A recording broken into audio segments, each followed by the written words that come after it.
I can definitely say like the events of that day have changed my life and molded me into who I am today. And it's a blessing and a curse in some senses. So that's the way I like to look at it, find the good in the darkness and stuff like that. I always loved football growing up. My family had season tickets to the New York Giants, so I had been going with my father since I was like 3 years old. And I started taking Joe when he was 3, and he loved it. I started playing in first grade, I think, and I guess like the reason I got into it is because all my friends started playing. It always gave us something to like look forward to. Like when we were all away at school, we would know that like, oh, Joe has a football game coming up, so we're all gonna see each other at that time. So it was a way to like bring us all together. Yeah, I would always play, and my family was a huge motivation factor for me, and especially having 3 sisters. They all looked up to me in a way. That was my main goal, make them happy. Football was his outlet.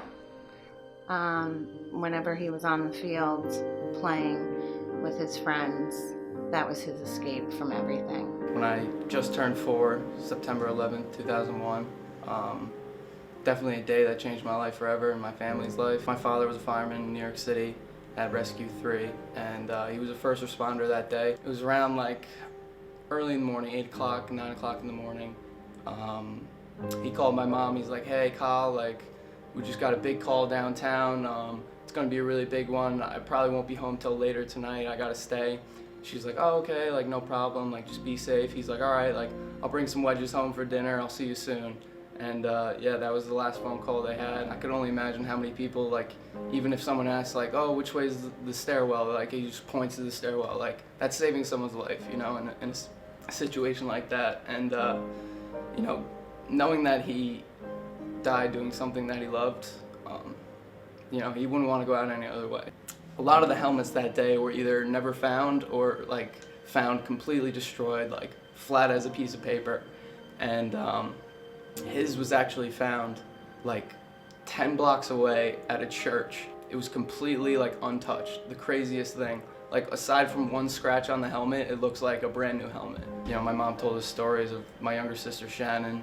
She would just go up to my mom like, "Hey mom, when's dad coming home?" And she kept having to explain like, he's not coming home. And that was tough for my mom to keep doing that. Now my mom, I have no idea where I'd be today. She's my best friend, my biggest supporter. I love her to death, and just knowing what that woman has been through in her life and the things she's put up with, it's definitely something awesome, and I can't thank her enough. The apple doesn't fall far from the tree. Just his personality, his sense of humor.